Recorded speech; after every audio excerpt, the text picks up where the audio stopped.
Dan mati ini sesuatu yang pasti. Karena dalam hidup dan kehidupan dunia kagak ada yang pasti kecuali mati.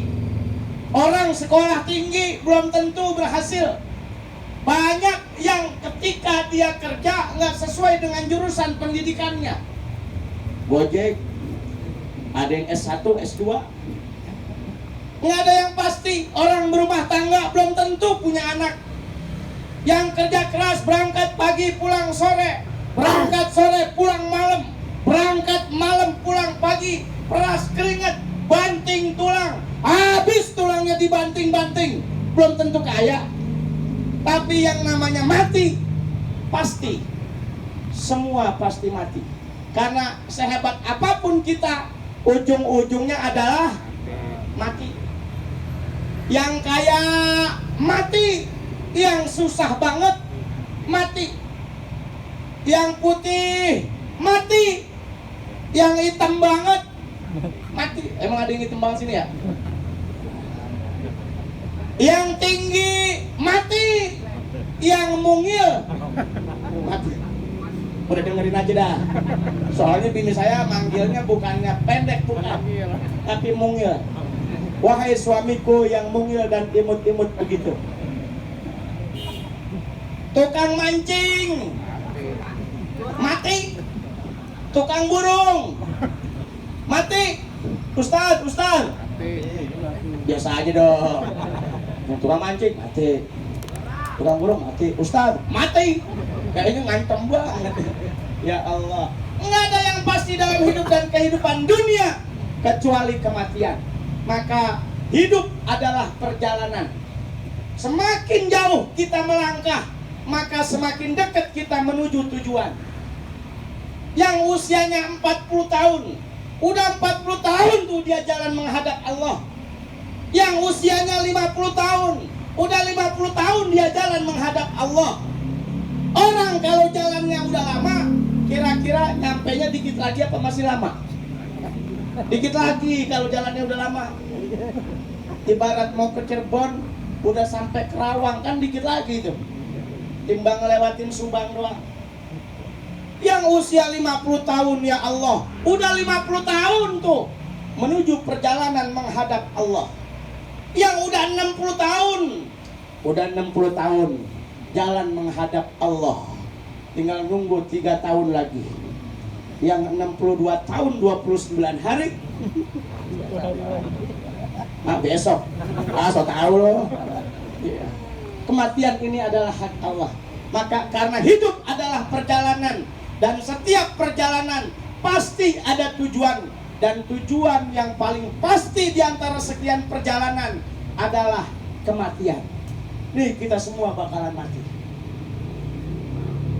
Maka hadirin jamaah sekalian yang dimuliakan Allah, sore ini kita dinasehatin oleh almarhumah keluarga besar dari Bang Haji Ipul dan keluarga semuanya.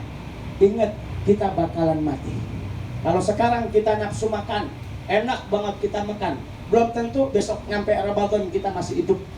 Bisa jadi hari ini adalah pertemuan kita yang terakhir di antara sesama kita. Bisa jadi Ramadan terakhir kemarin. Bisa jadi besok belum tentu kita bisa buka bersama dengan istri dan orang-orang yang kita cinta. Bisa jadi besok Ramadan adalah Ramadan yang terakhir kebersamaan kita dengan orang tua kita. Maka umur adalah rahasia Allah. Al-mautu ya'ti baghtatan. Yang namanya kematian datangnya kagak ngabarin, kagak pakai WA, kagak pakai telepon, pokoknya tahu-tahu mati aja. Maka mati ini sifatnya tahu-tahu. Sama kayak dunia ini kan sifatnya tahu-tahu. Dana ya dulu dekat, tahu-tahu rendah. Pokoknya kalau kemarin perasaan masih anak-anak, tahu-tahu udah punya anak. Kemarin perasaan masih sekolah, tahu-tahu udah ngajar di sekolahan. Perasaan kemarin baru banget makan berkat, tahu-tahu mati. Dia udah makan itu, kagak bakalan. Ini mah cerita tahu-tahu doang. Gitu. Karena umur adalah rahasia Allah, maka kematian kagak ada yang bisa ngabarin. Karena itu adalah hak Allah Subhanahu wa ta'ala. Bayangin Pak, bayangin kalau seandainya rahasia kematian itu terbuka dan tahu buat kita semua. Rameh nih sore, rameh. Umpamanya kita mati tahu, matinya kapan tahu, rameh nih. Tanya PRT, Teh, lu mati kapan? Buan besok habis asar. Yang nanya nyaut, lu mah enak, gue ntar pulang makan berkat. Rame kalau kematian tuh tahu, makanya kita kagak dibilangin kapan kita akan menghadap Allah. Kenapa? Karena kematian itu sifatnya tahu-tahu, agar kapanpun dalam situasi dan kondisi apapun kita wajib mempersiapkan bekal menuju kematian. Kerakunan aja bawa bekal, masa ke kuburan kagak bawa apa-apa? Woi, ke pasar malam aja bawa bekal, paling kagak belanja. Masa ke kuburan kagak bawa apa-apa? Ke Tanah Abang bawa bekal kita, paling nggak ada yang kita belanjain. Masa ke alam barzah kagak bawa apa-apa? Maka sore ini kita dinasehatin, ingat kita semua bakalan mati. Alhamdulillah. Yang nyawatnya kencang matinya duluan. Ulang. Ingat kita semua bakalan mati. Alhamdulillah. Makin kecil aja suara. Ingat kita semua bakalan mati. Alhamdulillah. Ya Allah. Pak, mati kan pasti. Ya, mati pasti nggak? Pasti. Cuman ini yang paling digedegin ini sama orang. Padahal dia gedeg kayak kagak kayak udah pasti mati. Udah pasti. Cuman aneh orang kalau ditanya mati marah. Coba aja. Ntar pulang nih ngomong sama bini kita. Tanya bini kita, yang kapan mati yang? Coba kalau kagak marah. Kira-kira marah nggak? Marah. Iya. Lah ini pulang haul dari rumah Bang Haji Ipul, orang ditanya mati semua. Padahal mati pasti, tapi ini yang paling digedegin sama kita. Jangan pakai nanya mati dah. Itu mah urusan Allah masing-masing. Emang bener mati masing-masing. Cuma kan kita pasti mati. Saya pernah lewat tuh, lagi pada main remi, baru 3 kali hatam. Ceki, wah kaos ditaruh di pundak. Ceki, wah asnya ada 17, jokernya 21. Saya lewat aja. Pas sudah lewat tuh lagi pada main, dia ngomong, kedengeran saya. Udah ada Ustaz, jangan usir, kuburan masing-masing. Dia kata gitu. Balik lagi kita. Kita ngomong aja, Bang, emang siapa yang mau satu lubang sama congolan lu? Kita kata gitu. Kita lewat doang. Alhamdulillah sekarang orangnya ngajinya rajin. Masih hidup tuh yang ngomong, masih hidup. Alhamdulillah ngajinya rajin. Jadi kita semua bakalan mati. Alhamdulillah. Dikit banget yang nyaut. Ya dah terserah mau mati ke mau kagak ke. Nah, hadirin jamaah sekalian yang dimuliakan Allah Subhanahu wa taala, ini adalah bagian dari mengingatkan kita semua betapa tidak ada makhluk yang paling banyak jasanya kecuali orang tua kita. Dari mulai kita ada di dalam kandungan ibu kita, 9 bulan kita numpang tuh di rahim ibu kita. Udah numpang kagak bayar, udah ngontrak kagak bayar lagi. Udah begitu kita tendang-tendang tuh rahim ibu kita. Kira-kira ibu kita ketika ditendang-tendang oleh kita di dalam rahimnya, apa ibu kita marah? Kagak. Ngomong sama bapak kita, ya lihat ya anak kita nendang-nendang tuh. Padahal ketika si bayi sedang nendang ibunya, itu napas ibu nggak teratur, sakit. Artinya apa?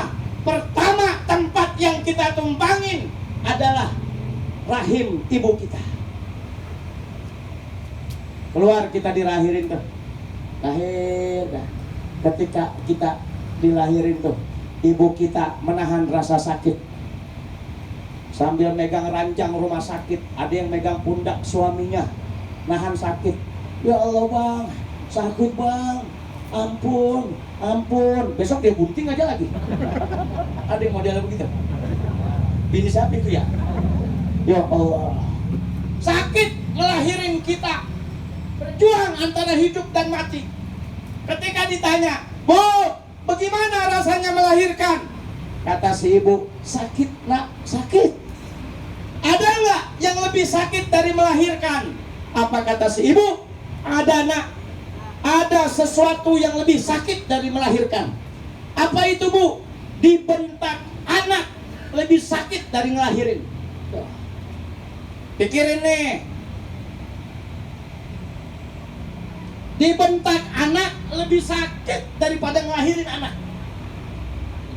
Ya Allah, udah berapa kali kita bentak orang tua kita? Udah berapa kali kita ngomong kasar sama orang tua kita?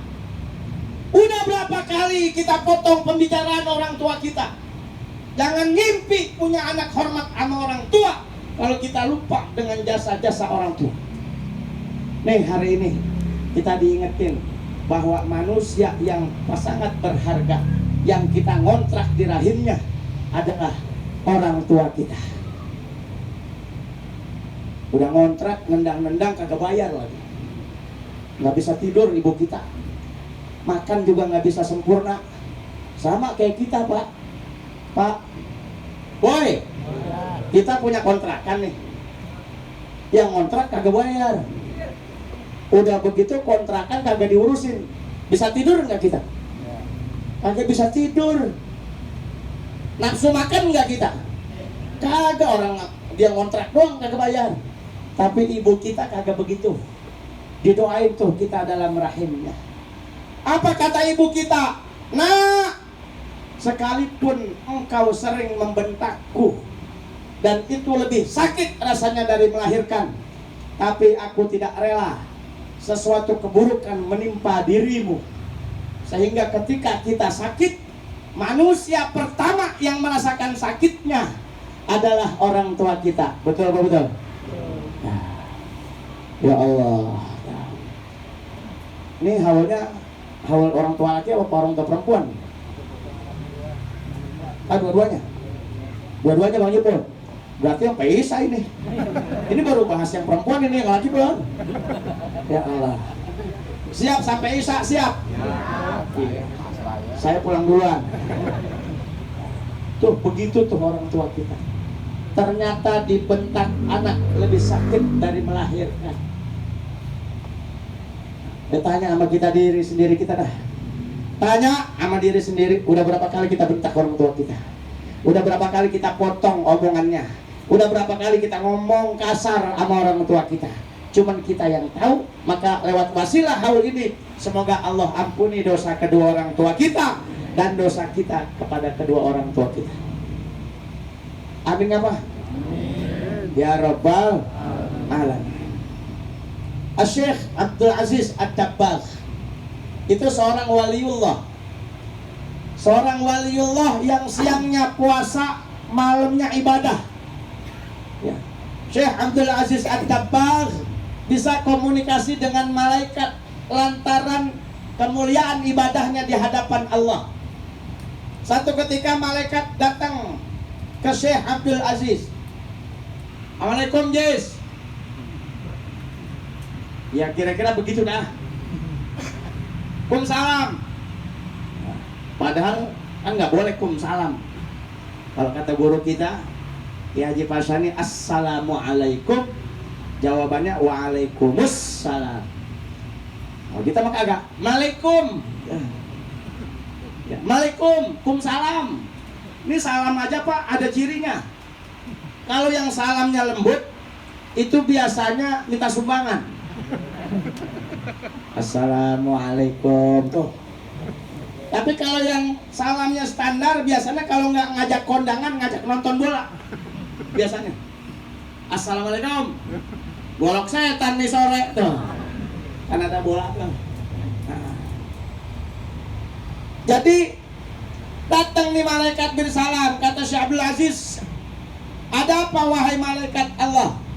Malaikat bilang, saya datang pertama mau silaturahim, yang kedua mau ngabarin bahwa engkau adalah salah satu daripada penduduk surga. Kata Syekh Abdul Aziz, wahai malaikat Allah, saya ibadah siang malam, bukan surga yang saya harapkan. Saya hanya mengharapkan ridho Allah sesuai dengan firman-Nya, wa ma khalaqatul jinna wal insa illa liya'budun. Saya ibadah semata-mata mengharap ridho Allah. Terserah, saya nggak butuh surga, saya nggak butuh neraka. Yang saya butuh adalah ridho Allah. Kata malaikat, ya udah, gua kan bilangin doang. Jalan ada malaikat. Di waktu yang berlainan datang lagi tuh malaikat. Assalamualaikum Yes. Waalaikumsalam.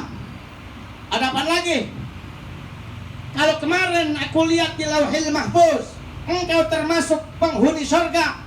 Sekarang di catatan Lauhil Mahfuz, engkau masuk dalam golongan penghuni neraka. Apa kata Syekh Abdul Aziz? Biarin, kagak apa-apa. Saya mah ibadah aja. Nggak apa-apa saya masuk neraka. Yang penting saya mendapatkan ridho Allah. Tuh. Wali. Kalau kita kan kagak. Mau surga kek, mau neraka kek, yang penting urusan lancar dah. Kan kita begitu. Objek gol, utang lunas. Kira-kira begitu apa begitu? Ini yang punya utang saya doain, mudah-mudahan biar beres utangnya. Yang aminnya kenceng, gede juga. Ya Allah. Kata Syekh Abdul Aziz begitu, biarin nggak apa-apa saya di neraka. Yang penting saya mendapatkan ridho Allah. Kata malaikat, ya udah, gua kan bilangin doang. Jalan nih malaikat. Nggak lama kemudian dipanggil lagi sama Syekh Abdul Aziz. Wahai malaikat, mohon izin, saya mau nanya boleh? Kata malaikat, mau nanya apaan? Tadi dibilangin gaya banget jawabannya. Giliran orang jalan, nanya lagi. Iya, saya mau nanya nih. Iya, cepetan, mau nanya apaan? Soalnya kita lagi mau maghrib nih. Ya tahlil belum, ya sinan belum. Berkat udah diiket-iketin. Buruan, gitu. Kira-kira begitu ya? Mang Jepul, ada berkatnya. Nggak serius nih nanya. Ada ya? Kata Syekh Abdul Aziz, saya mau nanya, lantaran apa kok saya jadi penghuni neraka? Kata malaikat, aku buka lembaran-lembaran kehidupanmu wahai Abdul Aziz. Ternyata dulu waktu usiamu 15 tahun, saat itu engkau lagi di kamar tiduran. Enggak lama kemudian ibumu datang ke kamarmu untuk menyuruhmu ke satu tempat. Ketika kamu mendengar langkah kaki ibumu dan kamu tahu kalau ibumu akan menyuruhmu, engkau pora-pora tidur biar kagak jadi disuruh. Lantaran pora-pora tidur itulah namamu ada di neraka. Bayangin tuh, cuman timbang pora-pora doang. Timbang pora-pora doang. Woi, timbang pora-pora doang. Ada nama ada di neraka. Kalau kita bukan pora-pora, emang bebeneran kita mah. Baru buat maghrib jangan jalan. Ah, kayak orang dulu sama aja mau maghrib mau isya. Emang bebeneran kita tentang. Datang kita sono ke Mancang, tahu perlu apaan. Yang lain apa suruh? Emang anak saya doang. Tuh. Ada yang modelnya begitu? Mana orangnya? Kasih berkat 7. Gua nunjuk semua saya. Udah dah, gua di neraka yang penting berkatnya 7. Dan main dah. Ya Allah. Bayangin tuh Pak, timbang pora-pora doang. Kalau kita bukan pora-pora, kalau kita memang kalau bahasanya metegil. Kita emang bener-bener tuh kadang-kadang permintaan orang tua kita tolak. Lantaran urusan kita, lantaran acara kita, emang terang-terangan kita tolak. Kalau zaman dulu saya ingat waktu masak pakai minyak tanah, baru buat pulang sekolah, disuruh beli minyak tanah. Saya bilang iya, saya jalan tuh. Kan pakai dirigen tuh, belinya di Kasmo sono. Terus sambil jalan dirigen kita tendang-tendang di dengkul, dung. Dikerjain sih dikerjain, cuman sambil kesal begitu. Disuruh bebenah, disuruh nyapu. Kerjain mah dikerjain, cuman sambil kesal. Itu timbang pora-pora doang, namanya ada di neraka. Bagaimana kita? Pantas nggak nih masuk surga? Woi, pantas nggak masuk surga? Allah yang benar. Pantas masuk surga? Dia pada diem aja. Insya Allah kita semua masuk surga, amin. Lewat guru kita, Kiai Haji Fasani, Kiai Haji Wasya, Kiai Haji Nasafi, Kiai Haji Bayadoh. Itu guru-guru kita yang nganterin ke surga. Karena kata Allah, wasiqal ladzina taqaw rabbahum ilal jannati zumara. Nanti di akhirat masuk ke surga bukan sendiri-sendiri, tapi ada tongkrongannya. Ilal jannati zumara, digiring sesuai dengan tongkrongannya. Kalau dia kagak punya tongkrongan, di akhirat bingung dia. Gua sama siapa ya? Kayak kita kondangan ditinggal. Kondangan ditinggal, puyeng kagak? Puyeng, udah duit kagak punya, boleh minjem. Ditinggal kondangan. Pernah kondangan ditinggal? Itu aja timbang kondangan ditinggal, bingung kita mau jalannya bagaimana di akhirat. Zumara tongkrongannya. Jadi kalau biasa kita nongkrong di At-Thahiri, nanti di akhirat ada benderanya tuh. Oh ini tongkrongan At-Thahiri nih, masuk bareng-bareng. Nggak bisa sendiri-sendiri, nggak bisa. Tuh, makanya mumpung masih ada guru-guru kita, sempat sehat, datangin tuh ngaji. Datangin ngaji. Insya Allah. Yang terakhir, hadirin jamaah sekalian, karena belum baca Yasin ya. Yasin, tahlil, zikir belum. Yang terakhir, idza tarakal 'abdu du'a liwalidayhi faqad inqata'a anhu rizq. Apabila sesaat saja kita lupa mendoain orang tua, maka saat itu kita memotong rezeki kita. Jadi kalau kita lupa doain orang tua, pada hakikatnya kita lagi mutusin rezeki kita. Kenapa bisa begitu? Karena yang pertama ngasih kita rezeki adalah orang tua kita. Ketika kita dilahirkan, itu kan lewatnya lewat air susu ibu ya. Bayi kan netek ya. Maksudnya bayi langsung makan ketoprak kan kagak mungkin. Udah begitu karetnya 2 lagi. Pedas, kan kagak mungkin.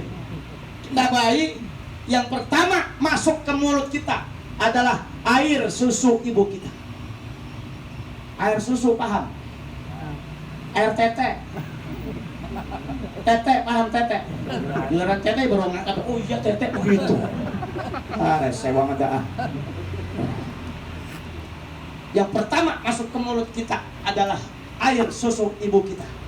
Rezeki pertama dari orang tua kita. Maka kalau mau beres rezekinya, beresin dulu urusannya sama orang tuanya.